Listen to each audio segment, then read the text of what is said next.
Good evening and welcome again to Ideas at Work and Beyond. What a week it's been. The dominant issue this week, of course, was the passing of Senator Edward Kennedy. If you're a student of history like I am, there's no more fascinating family than the Kennedy family. And it really goes back to his father, Joseph Kennedy. Joseph Kennedy, who grew up in the Boston area. He fell in love with the daughter of then the mayor of Boston, Rose, later known as Rose Kennedy. Married Rose, which was a bit of a coup for Kennedy. He was a little, kind of from the tougher side of the tracks.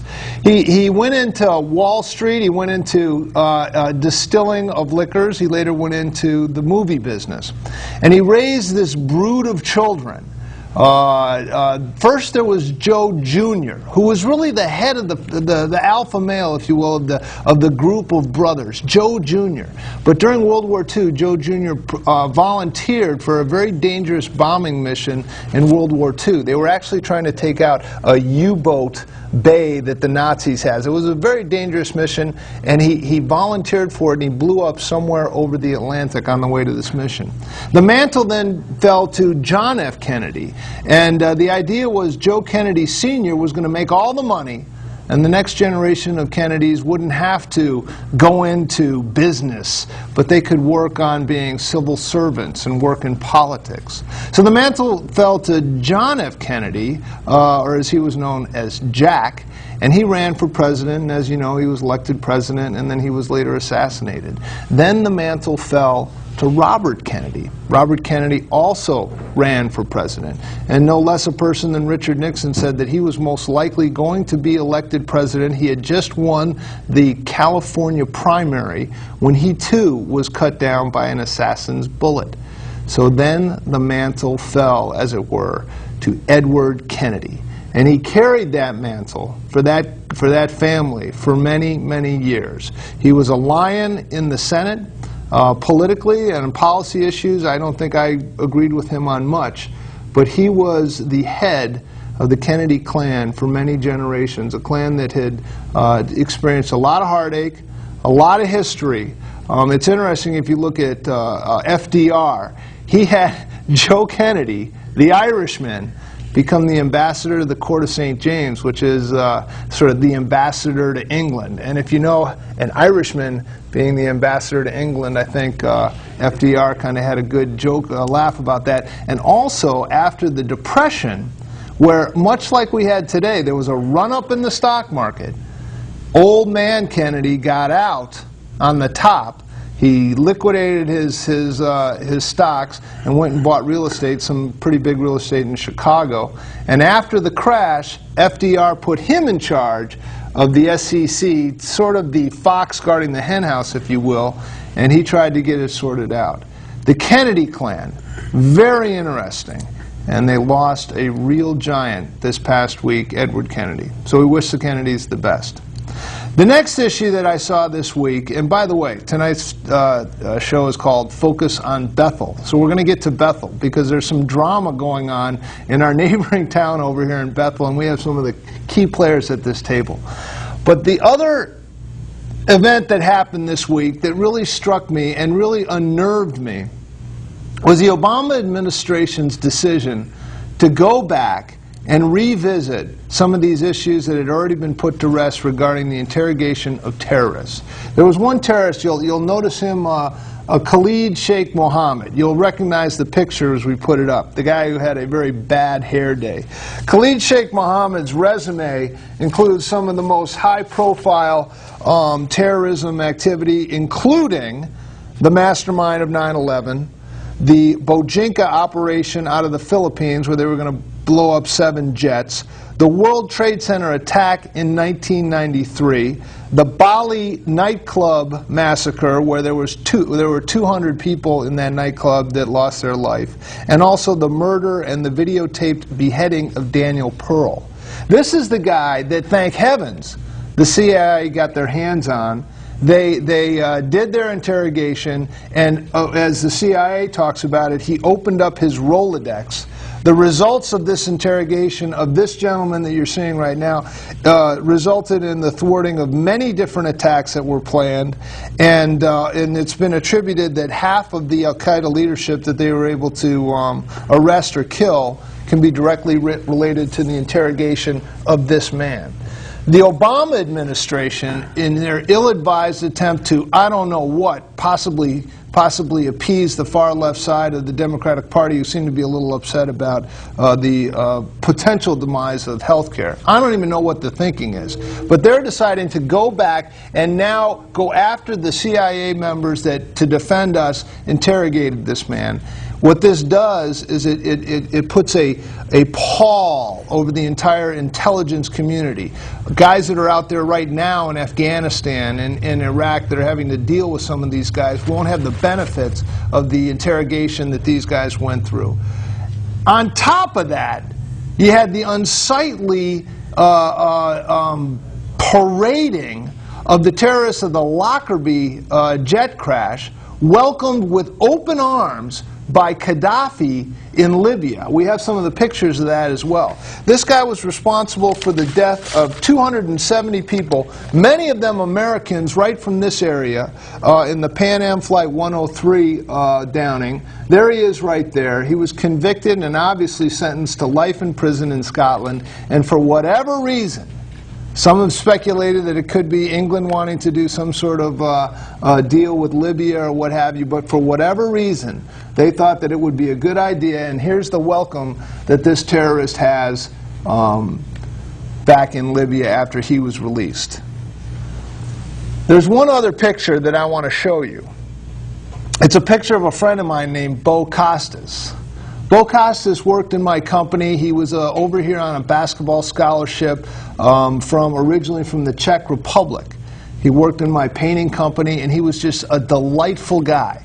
He had a full ride basketball scholarship to play basketball at Northwestern College in Orange City, Iowa. But he loved that he had an opportunity to come out here and paint houses and work in the New York area. He just loved it. He put himself through Barak College. He got his MBA. He got a job down on Wall Street. He ended up finally getting a better job with a company called Cantor Fitzgerald. And on September 11th, he went down to the World Trade Center, 98th floor on the first tower, because he was pursuing his American dream.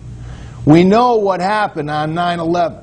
The same guy that you see here having the bad hair day masterminded the mass slaughter of 3,000 of our fellow citizens. Actually, if you look at it, some of the people that died in those towers, it was the largest terrorist attack against people of Japanese citizenships, for example, because they were in those towers as well.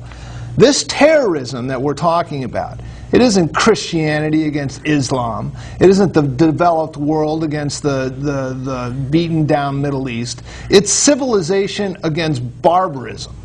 And if the Obama administration thinks that for political gain they're going to go after these guys that interrogated him in the CIA, or if Scotland feels like it's a good idea to release these prisoners so they can be walked over or they can be trotted out on television getting a hero's welcome, I'm telling you, it's sending the wrong message, and it should stop.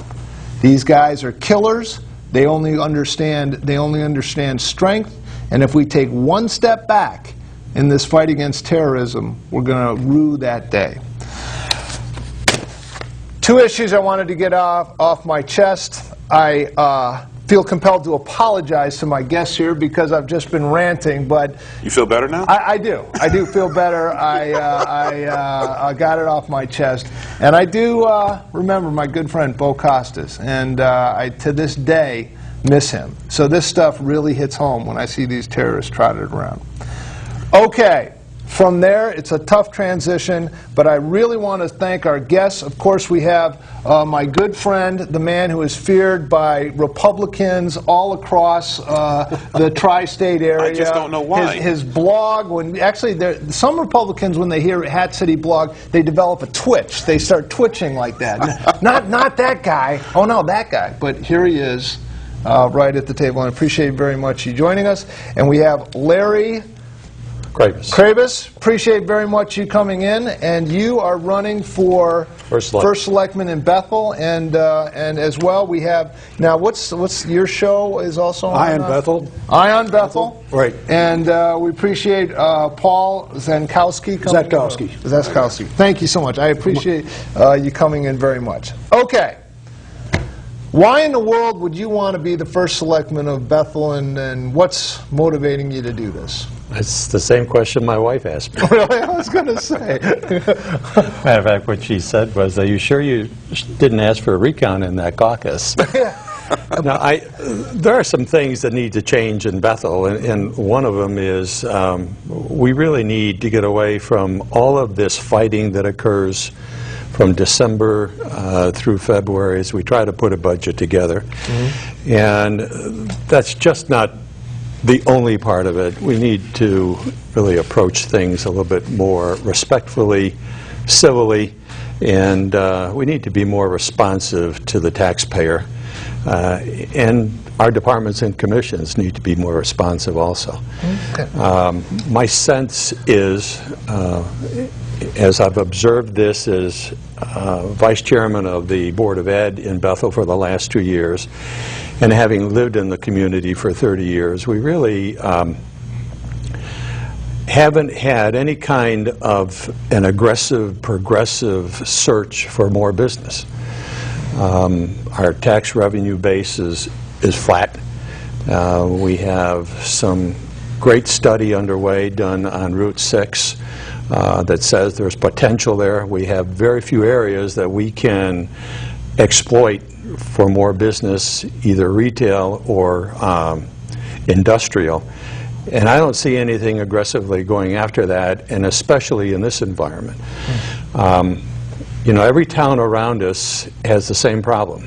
Every town around us is looking to help change the tax revenue impact on people. Our seniors are being off residential tax base. That's what we are depending on, right? And we really need to help the homeowner with that tax burden. We need to help our seniors with the tax burden that they're shouldering. If they're on fixed income and you continue to have the best we did this year was plus or minus zero, but that's not going to last forever. Let me take a step back. For those of you that aren't intimately acquainted with the Bethel scene, let me paint a picture, and you stop me when I'm going off the reservation. But you have a first selectman in Bethel named Bob Burke. Bob Burke has been elected twice, right? The Republican Town Committee in Bethel, in their enlightened self-interest, have decided not to endorse the sitting first selectman, but have endorsed Larry Kravis. Larry Kravis. At the caucus, there were 201 or 200, which is a pretty good sampling, right. and you drew 119 votes versus the sitting first selectman who got 81 votes. So you won the caucus. You are the endorsed candidate of the Republican Party. Now, the sitting first selectman has decided to also throw his hat into the ring, and so now there's going to be a primary. Correct. Okay. So all that's just by way of background. So far, you're correct. Okay. So far, I'm correct. So when you talk about beginning and having civility back in the campaign. And by the way, before I forget, the studio line here is 792-4101, 792-4101. So if you'd like to, put your 2 cents in, don't hesitate to call. But really, above and beyond improving tax base and everything, there is some real political drama that's going on here. And that seems to be sort of the elephant in the room, sort of a Republican thing. He understands that. I mean, is this a difficult environment to run a campaign, Paul? What do you think? Not at all. Essentially, we have to look at the total dynamics of the party. Okay. When you went back to the caucus was really a representation of what Republicans are thinking in the town. Okay.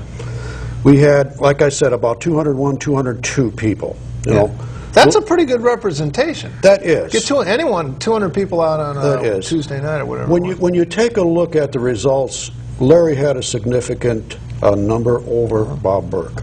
I had a really significant number over his running mate, Mr. Slifkin. Right, okay.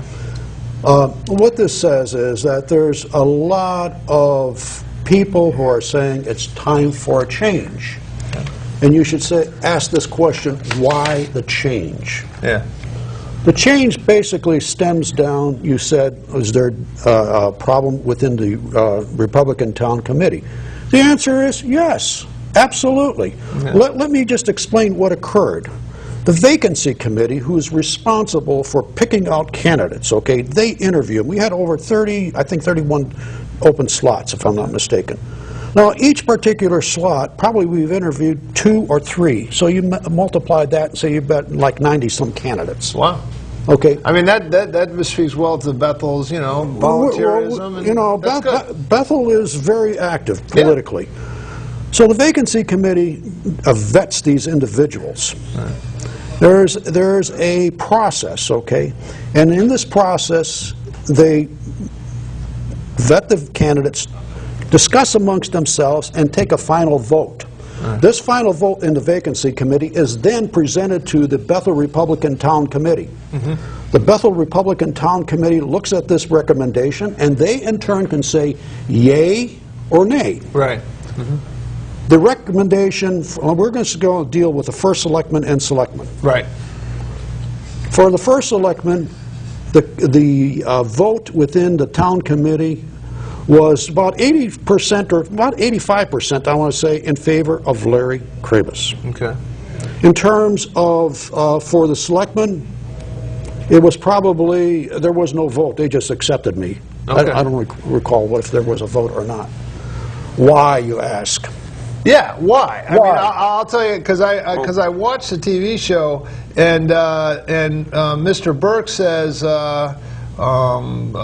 first of all, he mentioned that you weren't at the caucus. Is that true? That's true. Okay, and then he said that the old I can tell guard. you why. Okay, yeah, I'd like to hear that. But I was quoted because I was writing this down. I was watching. He said the old guard doesn't like me. That was the comment. But yeah, it's just what my absence was portrayed as some kind of backroom deal, which it was not. I worked 30 years for General Foods, which became Kraft General Foods, right. And in 15 years we moved 12 times. So my kids, as they were growing up, depended on. Ever around Chicago? No, but I traveled there often. Yeah, probably like Glenview and Northbrook, Waukegan Road, right yes, there. Okay. Absolutely. Never mind. I moved from Syracuse to Florida to Massachusetts to Alabama to Michigan to Connecticut, back to Michigan, Right. and back to Connecticut. And my kids really didn't have the benefit of knowing their grandfather and grandmother or their aunts and uncles. And I made a promise to them after we stopped moving that was not going to happen. Okay, with so my you had a grandkids. family commitment. I promised we're going to take one vacation every year and be together, and we've done that for about 10 years. Yeah, I think not being at the caucus is not the fact of the matter that you overwhelmingly won, even in your absence, you know. It says Speaks it's well time. of your It's time. your reputation. Basically, the Republicans in Bethel are saying it's time for a change. Okay, okay. Yeah. All right, I'm going to jump right into it because before doing politics in Danbury, following politics in Danbury, which I've been doing for quite a while, I dabbled a little bit in politics in Bethel. And I've been following the caucus. I went to the caucus, as you are aware of, and if anybody wants to see the caucus in its entirety, you can go see it on YouTube. It's on my website. I'll put it AtCityblog.com. Shameless plug, and I'll put it on Ideas that Work and Beyond because I think it's important for people to see actually what happened. And by the way, that was a long caucus. Absolutely. Ridiculous how long that thing was. 2 or 3 But it hours. was democracy in action, yes. Could have been a little faster counting those ballots. Oh, my Well, goodness. we had actual ballots. Yeah, and but a couple of things. Mr. Burke was voted in overwhelmingly 2 times. He beat Mr. Olson the last time by a wide margin. 2-1. 2-1. Given that, why basically did the Bethel Republicans just decide to kick him to the curb, seeing that he won overwhelmingly in the last election? What happened between that moment then and right now that caused the Republicans to just jump ship? Hold that thought one second. Caller, are you there? Caller, are you there? Yes. Yeah, please. What's your Yes. thought? Go right ahead. You're on the air. Dan Gated, gentlemen. How you doing tonight? Good. Very good. I had two questions for the gentleman. The first question was, how did the Republican Town Committee know about the upcoming arrest on Bob Burke prior to the caucus? And how come the Republican Town Committee has nominated two convicted former criminals on their slate? So there's two convicted. Okay, we'll follow up on that. In terms of full disclosure, and I'm going to do this with anybody who comes on this show, anybody who talks on this show, Mr. Gator is the treasurer for Bob Burke's campaign, and that's very important to know because I don't want any shenanigans happening down on this show because, like I said, I know Bethel politics well. So let's just put that right out there immediately. Right. But if you care to answer his questions. Well, it was a No, let's go. We'll hold it. Well, Mr. Burke has had a confrontation with the law of late, and the caller seems to speculate that somehow the town committee had foreknowledge of this, and also endorsed some candidates. Well, do you want to get to that, or you want to Yeah, jump to that? No, I just wanted to finish my question real quick. Al, go ahead.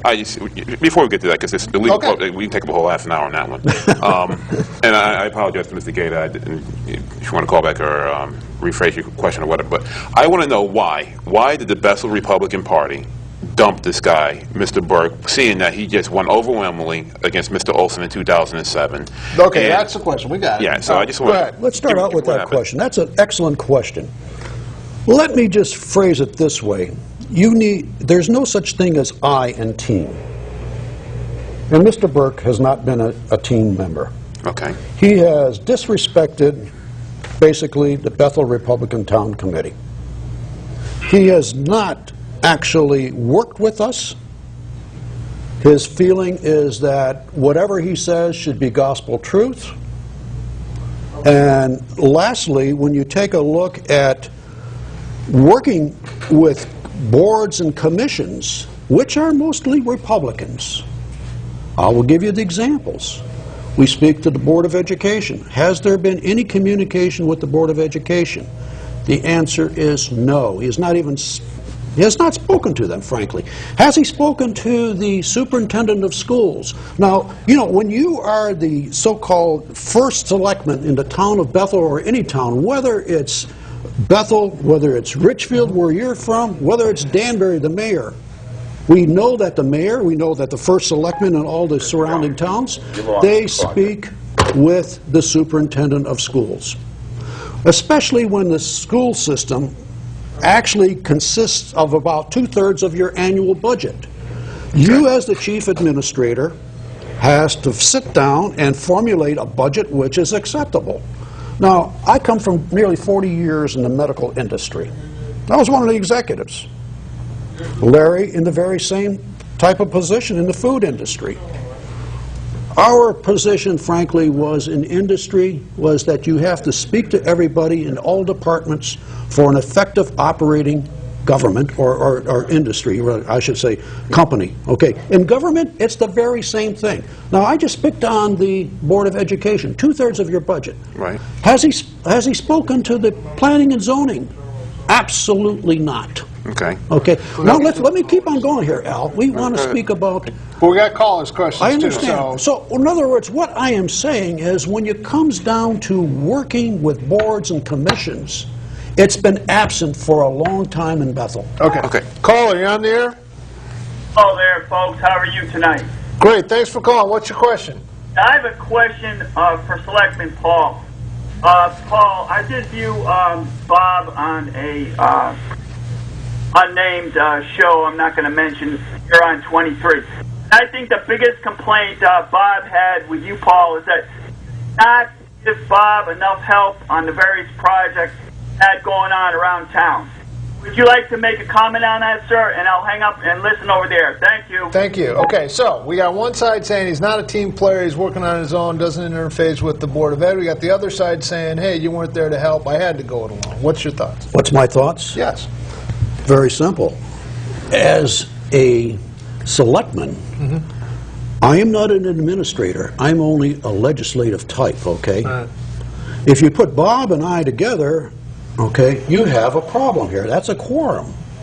Okay. Okay, under a quorum, suddenly, then what do you have? We have a violation right here.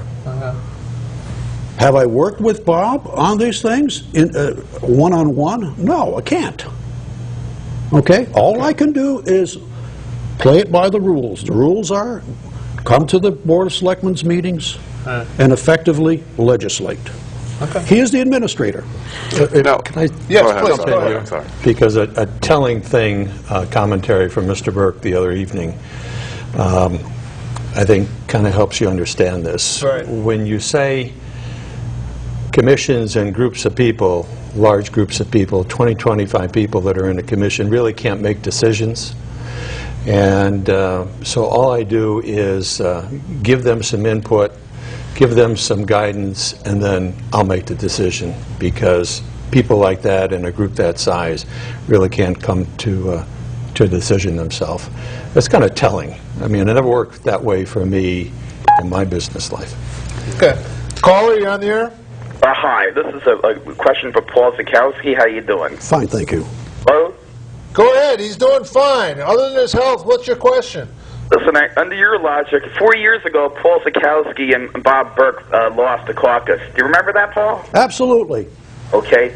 Under your logic, though, you should have just walked away and primary. Do you think that it's different now? Bob Burke, because he lost the caucus, just go away into sunset? All right, good question. You know, I did read in the paper. There were some quotes. Bear with me. I think it would say it was kind of like for the good of the party. It would be good for the town. He said, we don't need to go through a fight. He has no chance of winning. I think he'd be doing himself a favor. I believe that was a quote from you. Was it? Yeah. Saying, or no, in Proda. I'm sorry. Proda. Sorry. Paul and Proda said it would be Paul and Proda is the chairman. of the party. Chairman of the party. So he's saying, you know, it'd be good for the town. We don't need to go through a fight. He has no chance of winning, and I think he'd do himself a favor by avoiding this fight. But what are your thoughts? He's certainly entitled to go run in the primary, which he has. He has actually done this. Okay, he's gotten enough signatures. He's entitled to it. Okay. At some level, isn't this sort of democracy unfolding? Absolutely. In a sense. Absolutely, Marty. You know, this isn't the rule by the Republican Town Committee. No. Obviously, there's been some friction there. Obviously, And there is. You have a faction. It's as I said, Marty, earlier. It takes teamwork to run a government or a corporation. It's not a one-man team where my idea is the only idea. Can I just challenge you on that? Sure. You're probably right. You're talking about different, you know, a consensus builder, and let's Right. all get our input, and, you know, let's Right. split. You know, we're all working for the betterment of I understand, the town. but here's what the way, you know, I see it. You do have a very strong personality, a very strong. You know, you want me to make the decision before or after you give me my advice, which you seem to be indicating. You know, like these boards and commissions are unnecessary. I'm going to decide. But if the results are good, and the people appreciate the results, then I'm just saying that, and in the end, it's going to be the people that are going to vote. That's right, and that's what the whole purpose of this is. You know, if the people think that he's done a great job, And everything else that's involved with him. that's right. continue. We just have to look at the details here. Okay, good. Let me just ask something really quick. Sure. We talked about problems with the first selectman, should I say a lack of communication between boards and other people. I heard on another show at Ion Bethel, I heard the term dictatorship, vendettas that are possibly done. We can maybe talk about the Kevin Riley incident or the That's a good Janice Jordan incident Sure. that happened as well. Now, let me just play devil's advocate here. Please. You're an incumbent selectman. That's so correct. a lot of this stuff happened under your watch. Right. But if I go back and I look at your voting record, it seems like you vote on the side of Mr. Burke as opposed to voting on the side of Mr. Clear in a lot of matters. And furthermore, I didn't hear a lot of this stuff, a lot of criticism or a lot of critiques about Mr. Burke prior to a few months ago. So my question to you is, if these things were happening over the last 2 years, where was your voice in terms of like speaking out against this stuff, or maybe voting with Mr. Clear on some matters? You have to be more specific, okay? On this, Okay, Al. well- You know, if we take Well, the Kevin Riley incident, for instance. Kevin Riley incident, okay. Just for the benefit of the viewers, what the heck are you talking about with the Kennedy? I'll let you explain it. Give me a 30-second synopsis. Well, that's difficult. Maybe 10 seconds. That's difficult for me to do. Kevin Riley, basically, is a member of the Board of Finance. Okay. He had a part-time job for, I believe, the Park and Rec department. Okay. Right. His wife is also, I believe, a part-time teacher in the summertime. In our charter, it says that if you are working for any of these departments, you should essentially forward a letter to the Board of Selectmen saying this is occurring. Since Mr. Riley was on the Board of Finance and voted in favor of these particular budgets, So the there's thinking some- was, should he have recused himself? And this being in the charter, I don't remember it myself, frankly. Okay. It was probably, it was brought up saying it's a violation. Okay, but at the end of the day, you and Mr. Burke were on the same side of this issue. No, well, I'm not necessarily saying that. I'm just Well, we saying didn't that vote on it. I'm sorry. It hasn't been voted upon, and personally, in my opinion, there's no basis in it whatsoever. There's no, because of state law, there's no recall. You're thing. absolutely You can't kick correct, somebody Al. out. So I think the charter of this town of Bethel is in violation. They need to revise that immediately. That- There are some problems with that charter. It's true. Caller, you're on the air. Sorry to cut you off. Okay. Are you there? I'd Caller? like to know what I'd like to know what Mr. Craig is thinking of doing in terms of the departments within the town hall. Does he think that there needs to be a lot of changes within town hall departments? Okay, thank you for the call. Larry, I want to get you in on that question, too. What are your thoughts? No, and that's part of the spin that's going on. I heard that I'm coming in, if I'm elected, and chopping heads off, and that is furthest from my intentions. Okay. When we talk about involvement with the different commissions and boards, it's involvement. When you don't meet with the Planning and Zoning Commission, and I sit on the Board of Education, and you have not met with that board but 2 times, and that board is responsible for 65% of the budget. Right. And as always, the issue that we talk about when it comes time to approve that budget, that's unconscionable to me. And I believe the first selectman needs to be with those boards, attend the meetings, listen to the issues, support the boards and commissions in their work, empower them to do that work and come to a conclusion and make those decisions. What do you think the caller came up with that idea?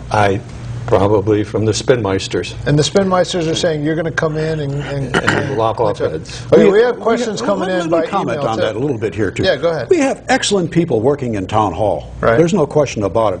I can look to every department and I can say, hey, they're really working for the people of Bethel, trying to keep the expenses down. Right.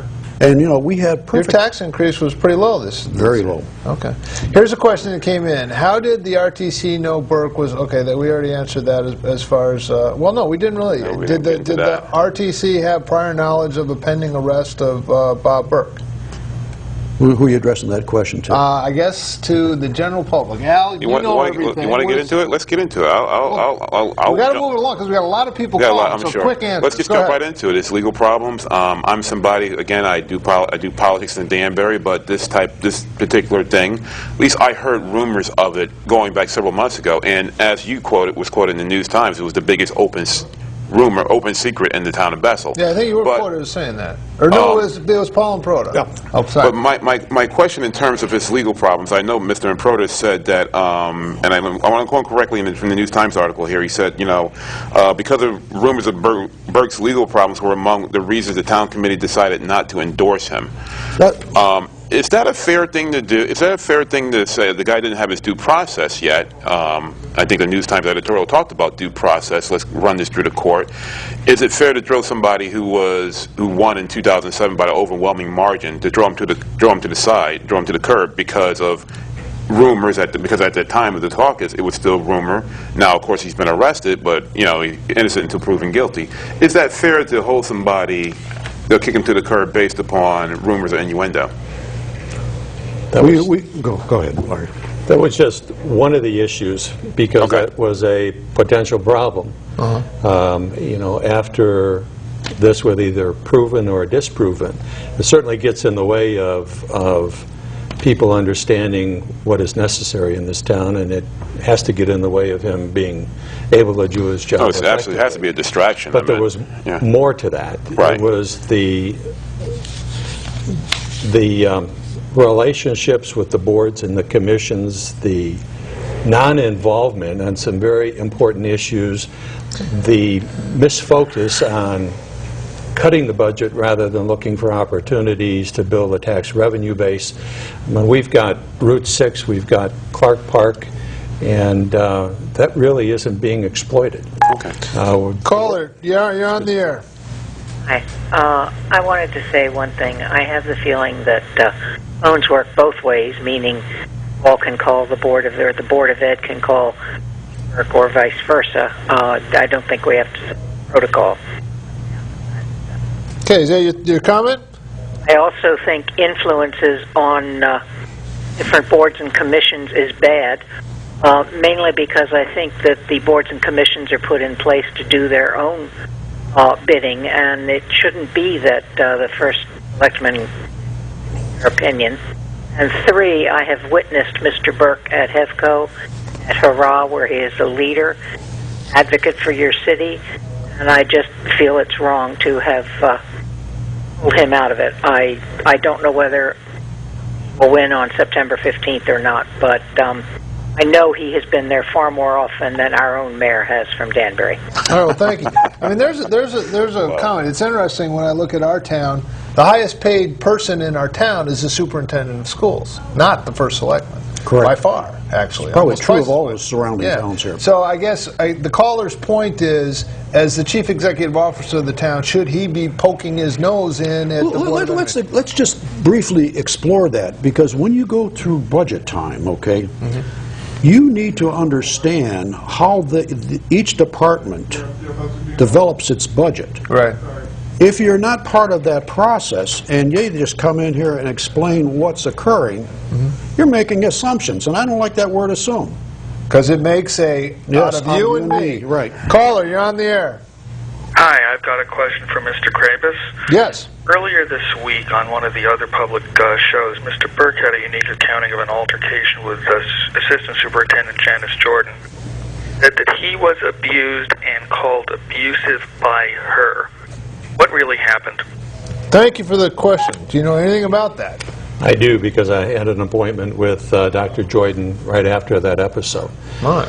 And the way it was portrayed by Mr. Burke was about 180 degrees from what really happened. There were a number of people that congregated outside the office because of what was happening. But the police were involved in this too, right? Yeah. Well, go on. Because Dr. Jordan did not do exactly what Mr. Burke wanted her to do, he felt it necessary to call in the police chief and force her to do it.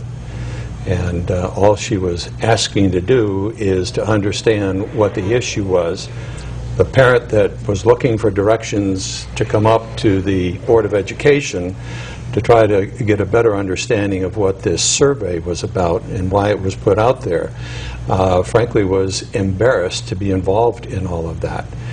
He saw an opportunity to go up and cause a scene that was obscene, and it was totally unnecessary. First of all, proper thing is to go to the superintendent of schools. Janice Jordan does not work for Mr. Burke. Caller, you're on the air. Hello? Yes, please, your question. Yes. Go right ahead. I have a question for Larry Kravis. I have a problem with you bearing false witness to an incident that you weren't personally a part of.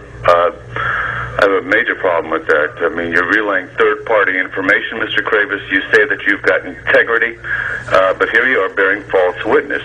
And this isn't the first time that you've done this. You actually were quoted in the paper saying that Mr. Burke tried to have Mrs. Jordan arrested. And and that's clearly not the case, just for openers. And I've also seen you have a pattern of really not knowing what you're talking about. I mean, just saying that the Planning and Zoning Commission didn't meet with the first selectman. You don't know the process of your charter. You need to go back and study the charter for a few more years before you even begin to try and understand your role as a first selectman in the process. Where were you until 2 years ago in the political scene? All right. You haven't paid your dues, Larry. All right. I mean, I hate to say it, but you guys, both you and Paul, are shooting from the hip half the time. Well, let me ask you. And it's only a matter of time until you get taken out. Okay. I mean, half the comments that you're making are just completely false. And you think it's funny. But there are people out here, including myself, who know a lot more about the way government works and about who got things done and about how it got done. And we're absolutely appalled by the fact that your entire campaign is about getting Burke instead of trying to provide solutions for people. Caller.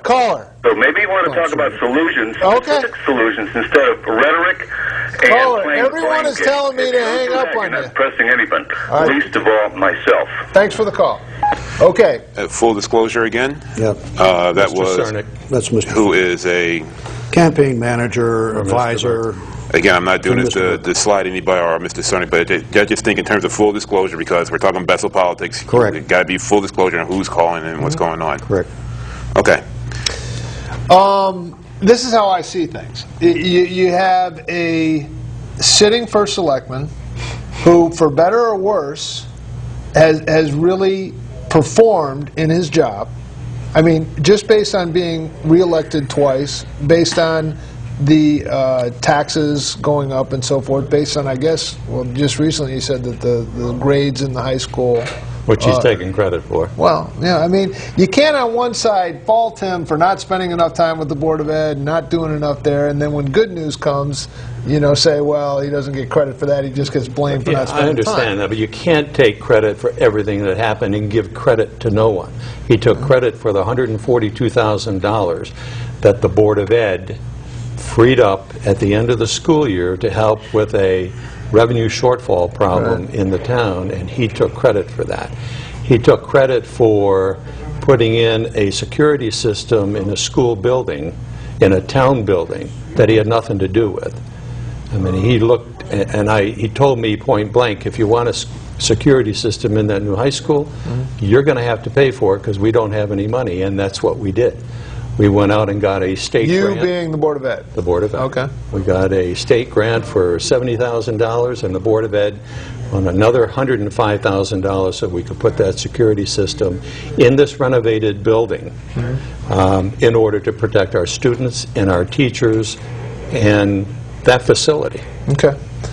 Paul, you want to say something? I can tell. It's all when the caller was going on and on about this stuff, you said, hey, I can tell by your facial expression it was really, you weren't agreeing with what he was saying. You know, it was the typical spinmeister coming out of Bethel here, distorting facts. Okay. Well, I just want to come back to this again because I'm just trying to play devil's advocate. Sure. And, Go ahead, Al. I just want to say a lot of this stuff that's being talked about here happened under Burke's watch, in which you were the selectman. That's correct. The Jordan incident, the Riley incident. So just again, I just want to find out at what point I didn't hear a lot from you during when these things were occurring. Why didn't you speak up earlier? The Riley incident, I can respond to. It has not been voted upon because that particular meeting was put into recess until we get an opinion, from town council. Well, Mr. Cleary was very emphatic about his disapproval about the whole thing, because there's another show called Bethel Watch, and they cover these meetings. You want to know my response to that? Yes. Absolutely, because at that particular meeting, after his counsel brought up the fact that this may be illegal, I turned to our town council. I says, is this true? And our town council says, it warrants further investigation. I says, therefore, I would not vote on this because, as Mr. Cleary said, we'd be affecting this man's life, his reputation. That was my comment. And my other comment was, I know this man personally because I campaigned with him. He's a Republican, correct? He's a Republican. I go to church with him, frankly. And he has voted on budgets And before in the campaigned past, with them. right? Yes. Okay. I'm not about to crucify anybody for Let me something. lend Right. something to this. During the presentation that the Board of Ed made to the Board of Finance, where Mr. Cleary was sitting, we had proposed a $661,000 budget proposal over a year ago. And we put our case in front of the Board of Finance. Mr. Cleary voted in favor of that based on what we said. And that vote, the other members of the Board of Finance voted against it. So we had to go back and redo the budget.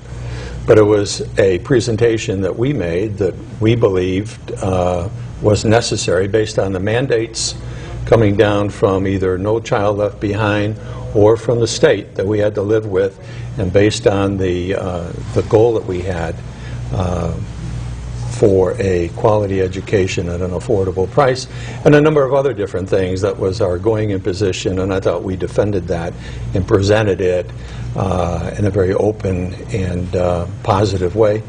Mr. Cleary believed that that was an appropriate thing to do, but he was voted down.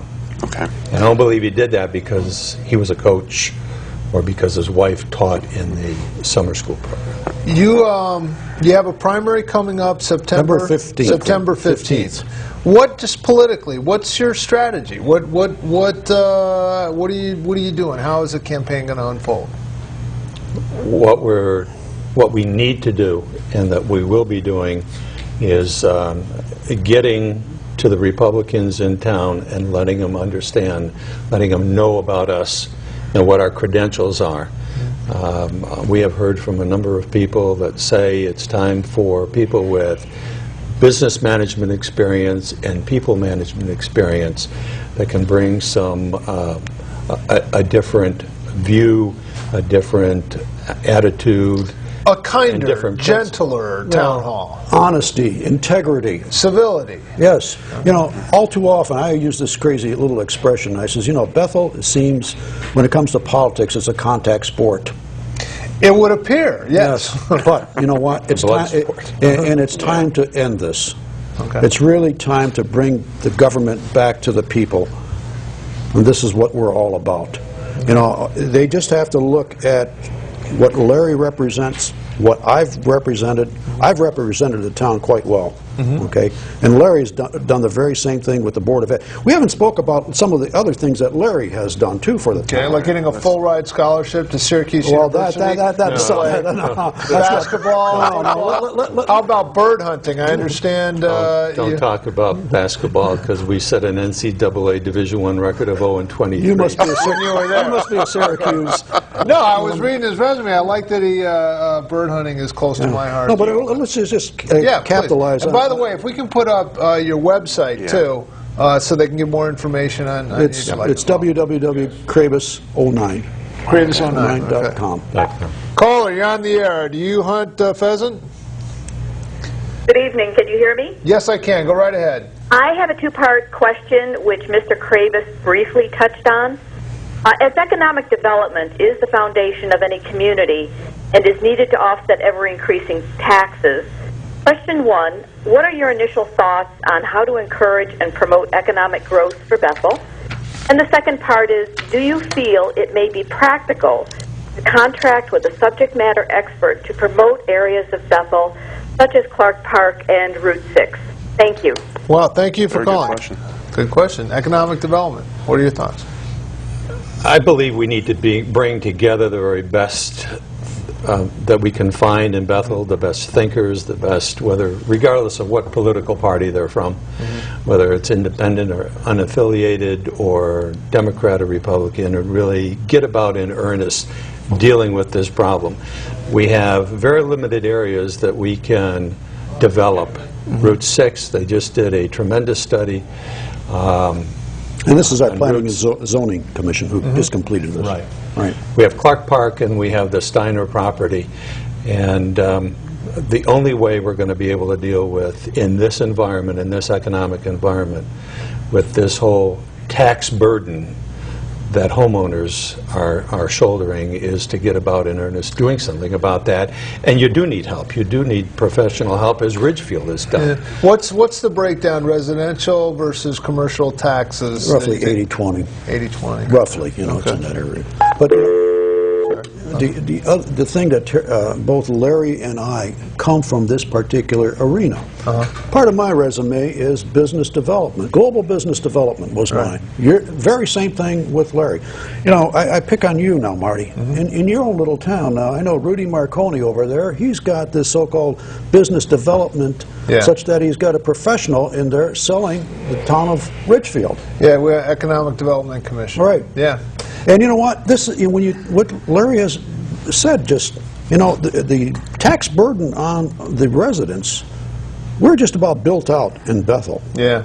No, we're with the same percent. We're about 90-10 residential to commercial. So you know, the only way you're going to get residential tax relief is to do some long-term planning. Yeah. And long-term planning, as Larry has said, it's nothing but business development. Yeah. We need to attract another Boehringer Ingelheim. I don't know if there's a large German pharmaceutical company. You already have just one. call 438-2003. Alles Gute, komm bitte. Make medicine in Ridgefield. Marty, maybe you want to share it with Bethel. Yeah, well, actually, we had sort of they're right on the border of Danbury and Ridgefield. And we love you. They're actually doing some great research on AIDS drugs, and things like that. So, Al, we haven't heard from you. Real quick, another thing that is near and dear to my heart is transportation, namely the Metro North line that goes through Bethel because Danbury shares it. What are your thoughts about trying to make improvements to that particular line, pressuring your state representatives, your state senator? I think you have, Bartlett, Scribner, and McLaughlin, and Tony Boucher? Right, and Tony Boucher is part of that transportation as well as David Scribner from the House side is also on that. Right. They're both promoting it. As a matter of fact, both of them are talking about improvements to the Danbury-Norwalk line. Planning and zoning, I know they've got some thinking relative to residential housing along that area. Okay. So high-density housing with retail. My son got involved in South Norwalk around the aquarium in some of that high-density housing. I like what they're doing, yeah. And he was a site manager for a good portion of that, and that's kind of the thought that is being considered along the rail line. Okay. On both sides, but you have to be able to go after that, and you have to get people involved in it. You can't just have it as a pipe dream. Right. That development south Norwalk is impressive. Caller, you're on the air. Yes, Mr. Zakowski, Mr. Krabus, Dan Gate again. Quick question. If you were to lose the primary to Mr. Burke and Slifkin, would you remain on the independent ballot, or would you bow out of the November race? Good question. Thank you. What do you think? We're not losing. We're not losing. Not losing? No. Okay, Let me throw this one. it's like NASA, you know, failure is not an option. Let me throw this one out at you. Let's say the primary happens, you win, and Mr. Burke wins. Would you guys come together for the common good of the party and run in the general? Will Mr. Or Burke would you have some conflicts afterwards? let me throw Not that. saying that you would lose or anything. I'm just saying, hypothetically speaking, that could happen. Don't like that hypothetical. Don't like that. Okay. What are the chances of Mr. Burke coming right here to this table on live television, we all lock arms and sway and sing Kumbaya? Yeah. What are the odds of that happening? About the same percentage of you growing dreads. As a Republican, I hate to see these family squabbles. Can't we all just get along? There's some gentleman named Knickerbocker who's waiting in the wings, and we certainly wouldn't want the dreaded Democrats to win. Don't you agree, Al, with just that? hanging out, eating popcorn, just enjoying the show. I can tell you that. Exactly. Quick thing, I don't want to eat up a lot of time, but development. Another one of my pet peeves is irresponsible development, and a lot of people some people in Bethel are a little upset with the Target store. They feel that the traffic problems, especially around that. Is it really? Well, some people feel that the traffic is a little bit of a pain. How do you feel about box stores such as Target? I know there is some talk about planning and zoning, talking about some stuff like that in the area. At least I read it in the news. What are your thoughts on development, Well, box stores, commercial development like that along that stretch of road? The boogeyman that's poisoned the well, because what I did after sitting in on that planning and zoning meeting when they were talking about box stores and painting a vision of miles and miles of parking lot and a lot of noise and so forth. I went down Germantown Road and looked at medical box stores. Okay. From Sandpit Road all the way to the new center at the hospital. Right. And those are 50 to 75,000 square foot buildings. Right. And they can be portrayed, I guess, as a box store, but it's a different kind. A little different. Right. So it doesn't necessarily have to be a Costco or a Sam's Club. Although the real issue on 6 is 84. Right. Yes. And as long as that traffic continues to be as bad as it is, Route 6, if you develop it, needs some dramatic change. And it gets really bad. I tell you, if there's traffic on 84, they just jump off of in there. Bethel on Greenwood Avenue, and there's overflow from 84 on that road. Right. Caller, you're on the air. Okay, in a summary, what can Paul Sarkowski and Larry Kravitz do? Oh, and now this is David Suarez, just in case. Funny guy.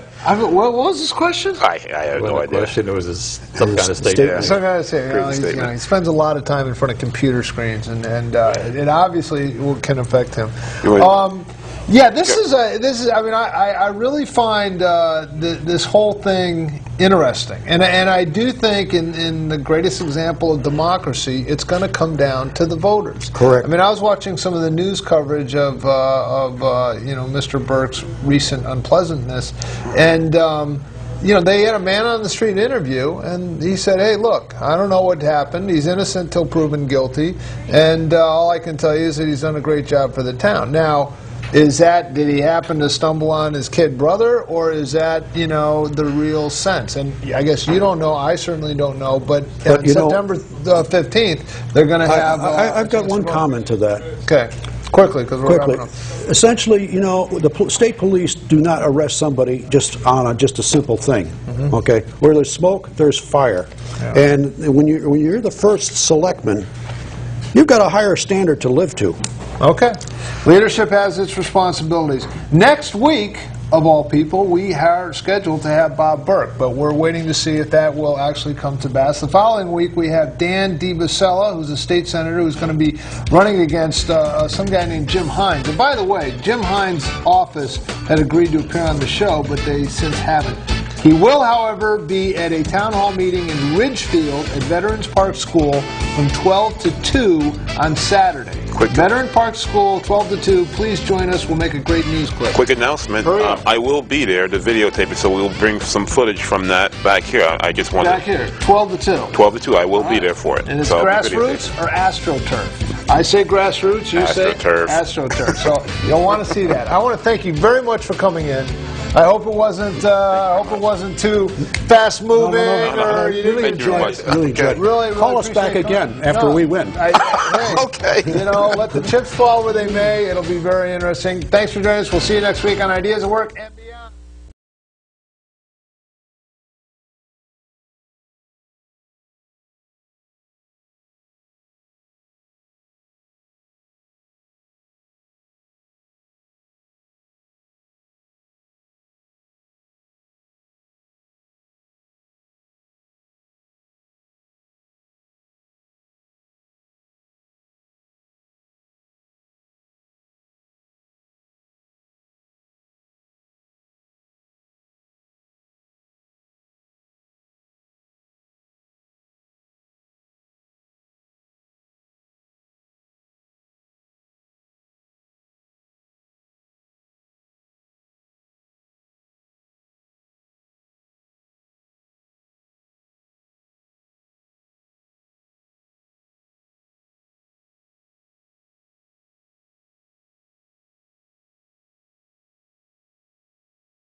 Now, I know for a fact, as a person involved with a number of community service groups, that they've been lax about that, because I filed a complaint with the Freedom of Information Commission, and I actually won the case. It wasn't very well publicized about the fact that that they had wrongly not filed this, that resulted in one of the agencies losing funding. It wasn't properly filed. It was a quick meeting that was called, and I understand that. And the you know, in other words, the Freedom of Information Commission, it was this incumbent that was in charge, that they ruled in my favor, saying that it wasn't properly filed. And these are the things that shouldn't be happening. Right. And I know if I become city clerk, those are one of the things I'm going to watch out for, because things have to be filed in a timely manner, and people have to know about this. And that's a big part of why I think I can do this, because I do know the processes. I do know when things should be filed, where they should be filed. I know the office isn't always filled right now. Yeah, I think there's got to be, if I'm not going to be there, I'm going to be back at a certain time, and I'll make sure that I am. Yeah. So, because I know I will be out in the community as well. That has been a complaint, that it's not always open. Right. And, you know, people sometimes wonder when the incumbent is going to be in office, so to speak. I plan on posting my hours. Yeah. If I'm going to be away, I'll be back in 20 minutes, 30 minutes, whatever it's going to be, even if it's just my lunch hour. I think it's important that the people know that I am accessible to them. And I am the gateway to the council.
I'm running for city clerk because of my experience on the Common Council. I feel the 9 years that I spent, I've learned enough. I know the policies, I know the processes, I know the city very, very well, and I know I'm very organized, and I think that's what we need in a city clerk, because everything's got to be filed in a timely manner.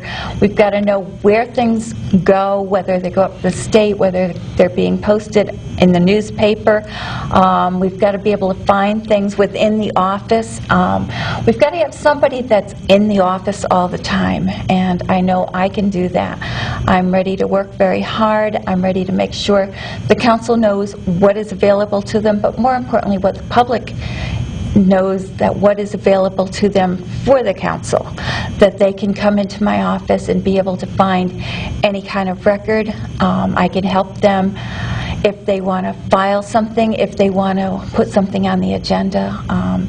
I have enough of the council experience that I can help them file the paperwork.